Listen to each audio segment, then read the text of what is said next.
Ya Rasulullah salamun alaik ya Rafi'a syani wa daraji. Bagaimana kita dengar juga Ustaz Amri sebutkan tadi, kita kena tahu wali-wali macam mana ciri-cirinya. Jadi jangan lagi zaman akhir-akhir zaman ni macam-macam. Selalu kita ulangi, Guru Sekompol mengatakan, Guru Sekompol, Guru Zaini ya Al-Banjari mengatakan, lantaran wali-wali palsu, semua orang kita boleh husnuzan. Semua orang pun kita bilang mungkin dia wali, mungkin dia wali. Bagaimana Habib Ali Habsyi, kalau pandang siapa manusia sekalipun, dia punya husnuzan. Dia pandang siapa manusia pun, dia tengok itu orang-orang tawaduk, tuan-tuan sekalian. Dia pandang walau macam mana orang jahat ke, orang biasa ke, orang jahat ke, dia cari good pointnya dan dia tengok ada potensi jadi wali. Semua orang dipandang ada potensi jadi wali, tapi dia tak bilang itu confirm wali. Ada potensi boleh jadi wali. Habib Abdul Rahman Al-Masyhur, Mufti Hadramaut, begitu husnuzannya. Beliau mengatakan, kalau kau nampak orang buat maksiat, ketika dia buat maksiat, kau tak boleh bilang dia baik. Kau kena tegur dia, kau kena betulkan dia.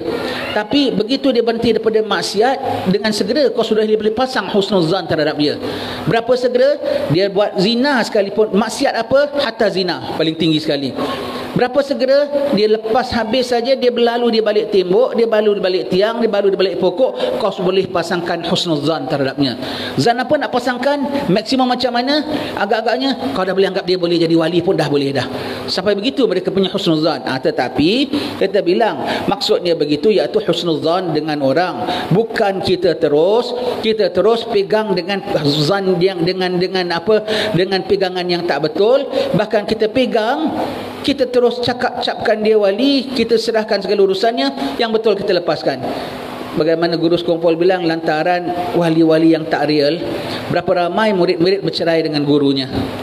Gurunya yang bimbing dia, gurunya yang ajar dia, pasal gurunya tak pernah buka tangan keluar batu delima.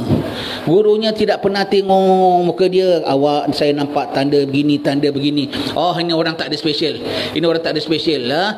Ini orang tak ada special. Dia hanya banyak makan pecel. Begitu saja. Tetapi kalau dia nak tengok mesti ada yang pelik-pelik. Tahan, dia tak belajar, tak ada apa.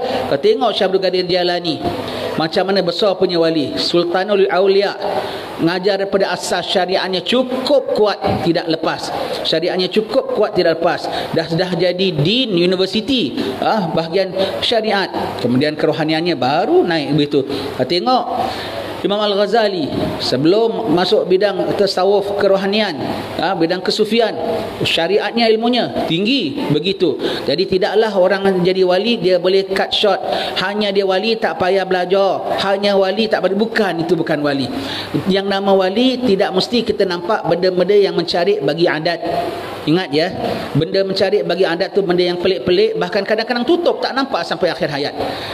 Itu pun peliknya. Dia wali tapi dia ada special, tapi specialnya ditutup. Itu salah satu dia punya peliknya, yang kita kalau nak tahu kata pulan wali tak nampak pun benda pelik, itulah peliknya. Keistimewaannya tertutup, itulah peliknya. Itulah peliknya. Kalau kita tak istimewa pun terserlah. Jadi kita mengada-ngada, berdosa. Begitu ya. Wali-wali ya.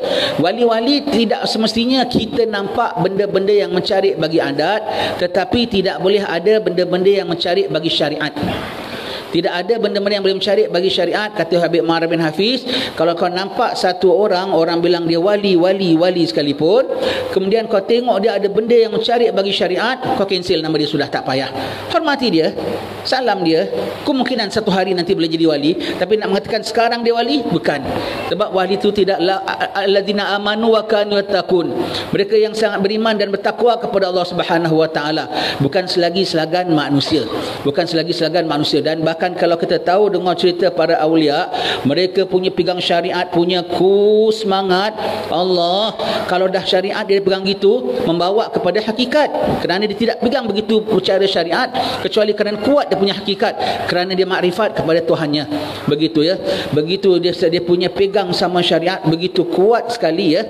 Begitu kuat, tidak boleh tidak dia pegang syariat begitu kuat, sampai kalau jadi wali dia pegang syariat tidak boleh main-main. Sehingga Imam Ghazali sebut dalam Bidatul Hidayah, Kalau kau belajar sama orang, maksud kau belajar dengan seorang tahu orang alim yang bukan calang-calang, orang alim yang can guide you, orang alim yang bukan hanya mengajar you, orang alim yang ada sir, orang alim yang sebab kata Brigadier bin Ahmad Sagaf, kalau kau setakat nak belajar ilmu sahaja, kau belajar dengan iblis pun boleh, iblis pun banyak ilmu. Tapi kalau kau nak belajar yang membawa engkau pada Allah Ta'ala, kau mesti belajar dengan seorang yang sudah sampai kepada Allah, orang-orang yang ada sir dalam ilmu, dia menerima sir ilmu daripada gurunya sampai kepada baginda sallallahu alaihi wasallam, ya. Sehingga kan Imam Ghazali mengatakan kalau kau nak belajar ilmu, ingat ya yang cakap ni Imam Ghazali, maksud belajar ilmu bukan setakat buka baca gitu ya, bermakna di-guide oleh orang yang mengajar ilmu kita. Tapi kau tengok dia mengabaikan bab taharah, masuk toilet aja tak ikut sunat, tak payah belajar dengan dia. Dalam kitab Bidayatul Hidayah yang kecil tu ada disebut satu guide nak cari guru. Kalau kau tengok dia masuk toilet tak ikut sunnah je, tak payah belajar dengan dia. Bermakna orang ni tak pandu diri dia tidak manfaatkan ilmu dia, macam mana dia boleh guide orang lain. Bab masuk toilet aja fail. Dia fail. Macam mana dia nak guide kita perkara-perkara yang lebih halus lagi, begitu. Salawat salam tetap padamu, engkaulah sang Nabi penyejuk hatiku. Betapa hasrat ingin bertemu kami semua, selalu rindu.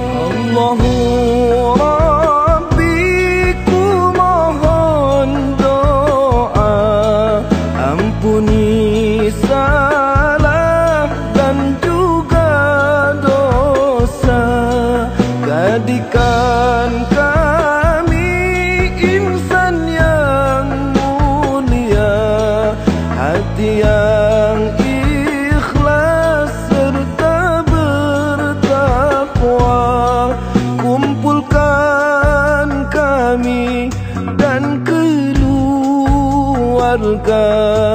bersama